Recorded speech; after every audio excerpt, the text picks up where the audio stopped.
Hi there, I'm KL and this is my mom.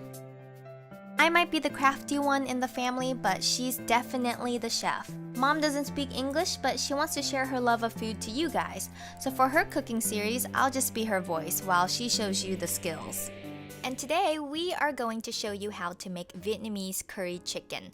Now, the Vietnamese version is more of a stew that is fantastic on a bed of noodles or to be eaten with bread. So we're gonna go ahead and start off with the ingredients.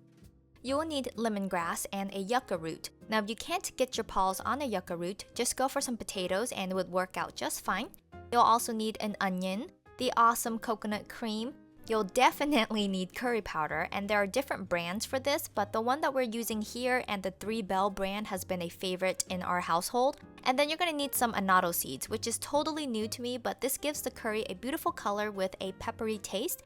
And of course, you can't have chicken curry without some chicken drumsticks. To make it easier to eat and to also speed up the cooking process, she chops the drumsticks in half.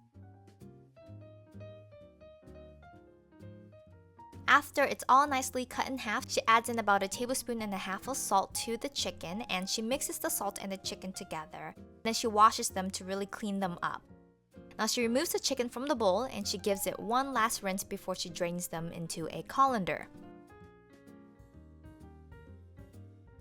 So in a small bowl, she adds in 1/8 teaspoon of salt with 6 cloves of garlic, and she starts smashing the garlic. The salt adds flavoring, but it also has enough friction so that the garlic isn't flying out of your bowl while you're smashing it. Next, 1 tablespoon of sugar goes into the bowl, a teaspoon of curry powder, and lastly, a teaspoon of rice cooking wine. She mixes those ingredients together and then she applies the mixture to the chicken. Now you really have to get down and dirty by massaging all of the goodness into the chicken with both hands. So we'll set that aside for a bit, and she starts chopping up 2 cloves of garlic. In a large pot, she adds in 1/2 tablespoon of oil, and then she lets that warm up a bit, and then she throws in the chopped garlic. Once the garlic has releases its delicious aroma, she tosses in the chicken, and she adds in 2 tablespoons of chicken bouillon and starts moving the chicken gently around to help it cook evenly. While she's doing this, she has a kettle filled up full of water. Basically, the trick is, once the kettle whistles, that's when the chicken is cooked just enough.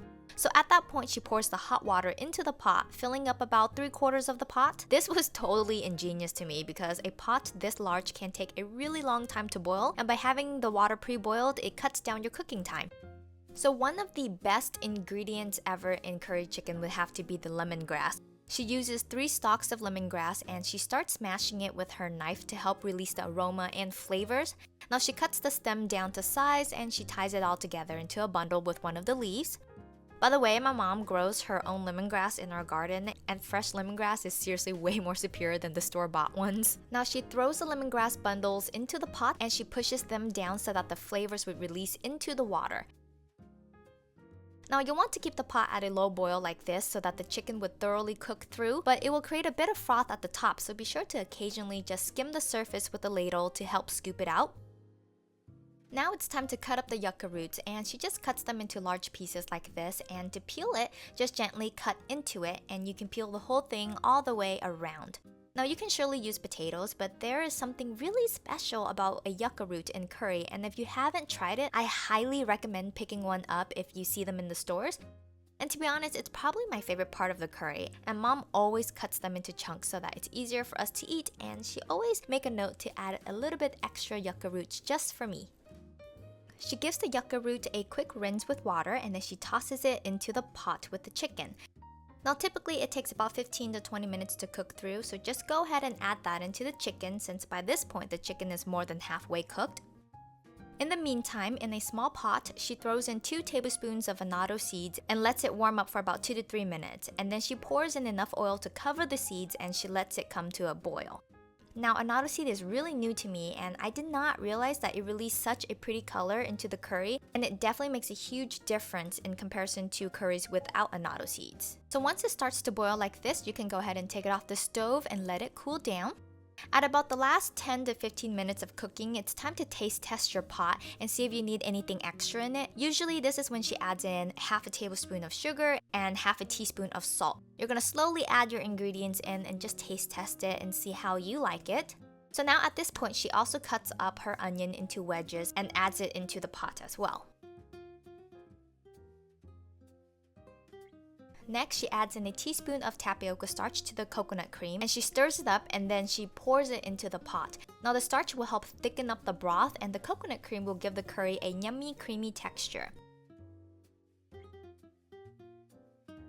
Now lastly, she pours in her annatto seed oil and she waits until the onions has finally cooked thoroughly. And once the onions are wilted and cooked through, you can just turn off your stove and go ahead and serve it right out of the pot.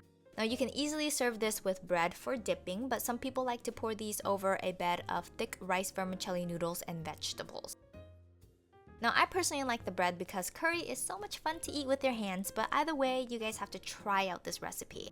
Thank you so much for watching my mom's awesome cooking skills, and to show your support for her, be sure to like, comment, or subscribe, and don't forget to check back every Wednesday for another Cooking with Mom video because she truly enjoys making these with me.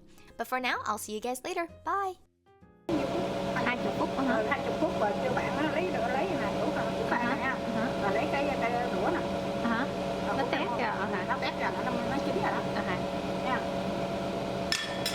I have a pimple on my lip here, and of course being like totally childish and immature as my husband is, he's been calling it the herpes.